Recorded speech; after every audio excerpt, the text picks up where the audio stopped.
అంజలి గారు సారీ అంజలి గారు మీ క్యారెక్టర్లో గురించి అడుగుతాండి.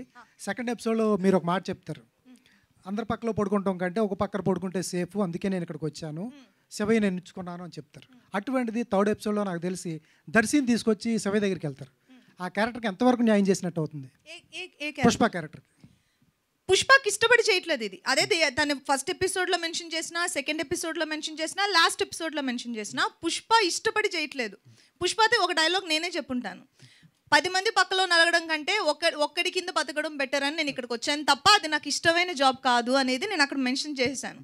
తినకు మనసుకి ఇష్టపడింది దర్శితోటి పెళ్లి చేసుకుని సంతోషంగా ఉండాలనేది. సో బట్ స్టిల్ అక్కడ కూడా తను చెప్తుంది నాకు ఇప్పుడు కూడా భయంగానే ఉంది అని. She's not completely okay with it. కానీ దర్శి తీసుకెళ్ళి నుంచోబెట్టినప్పుడు తనకు వేరే దారి లేదు, తనకు అది ఆ లైఫే కావాలి. షీ నెవర్ సెడ్ నాకు ఆ లైఫ్ నచ్చింది, ఇది నాకు ఓకే ఇది బాగానే ఉంది, అసలు ఇది మేము చూపించనే లేదు. అవును చూపించలేదు. కానీ మీకు ఒక ఊరిలో ఊరి చివర ఒక షెల్టర్ ఇచ్చి మీరు బతకడానికి ప్లేస్ ఇచ్చినప్పుడు అటువంటి శివకి అన్యాయం చేయటం, నేను క్యారెక్టర్ గురించే చెప్తున్నాను, అది కరెక్టా? టెన్షన్ పడకు నాగేశ్వరరావు, వదిలే. ఇక్కడ అన్యాయం ఎవరికీ జరగలేదు.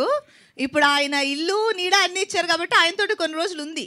కానీ అదే మీరు చెప్పిన దానికి ఓపెన్గా ఆన్సర్ చెప్తున్నాను. కానీ తన మనసుకి కావాల్సిందని ఒకటి ఉంది కదా. ఇప్పుడు ముసలి అయ్యే వరకు శివయ్య తోటి ఉండలేదు కదా, జస్ట్ బికాజ్ ఊరు బయట ఒక ఇల్లు ఇచ్చారని.